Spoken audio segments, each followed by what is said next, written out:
Hi, this is Roshni or Rosh, as I am called in some places. Um, and this is my reflection assignment on looking at a chapter in Born in the USA, and the chapter that I chose was chapter 3, The Choose and Lose Promoting C-Sections and Other Invasive Interventions. And I chose this chapter because I personally had multiple threats of C-section when I was considering midwifery care for my own birth. Being of advanced medical age, I successfully gave birth at home at 42. And so I went through all of the steps where I had to have advanced fetal monitoring and an obstetrician tell me things that were not indicated at all by my health history, but was just a part of the care that they're used to giving and the suggestions that they're used to giving based on their training. So this chapter really resonated with me from making me think about why it is that C-sections became so predominant in what was offered to women. And one of the studies that I looked at was by Clorell and Young, and they did a 100-year review of C-sections, and I've included my references as part of my discussion post. But this was published in the Journal of Perinatal Medicine in 2021, and it talks about how present-day obstetrics C-section deliveries actually occur in 1 in 3 women in the United States and in up to 4 to 5 women in some regions of the world. And the history of the C-section extends far beyond 4 centuries.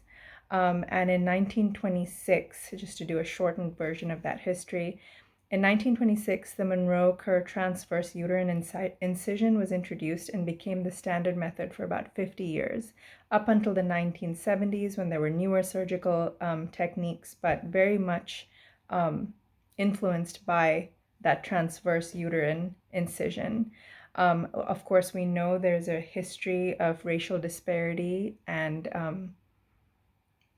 basically other races being used and experimented in order to develop the techniques that we now know as surgical normalities, I guess, in obstetrics.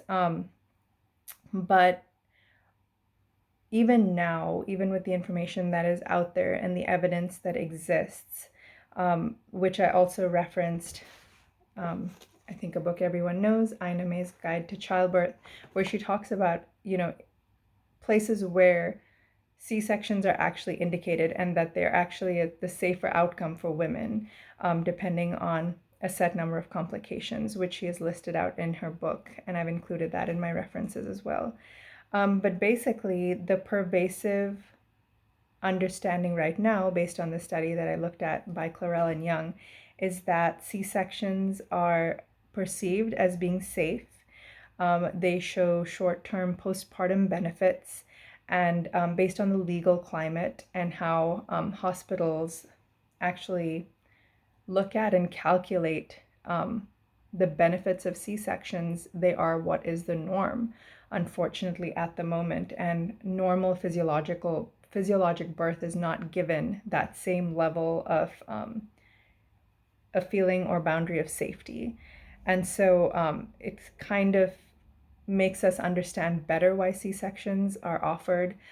In chapter 3 of Wagner, he goes into the details of how they get scheduled, why they get scheduled, how it's a 20-minute procedure for an obstetrician. It's something that is easy, they know the steps, and they can go through it.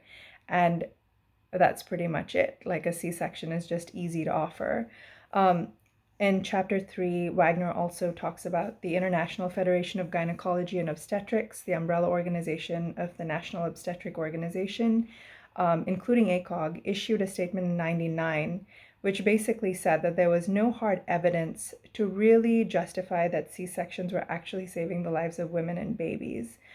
Additionally, C-sections cost $5,000 more than vaginal births, and in 2004, which is a little bit dated, the US spent approximately $2.5 billion in unnecessary and uncalled for C-sections.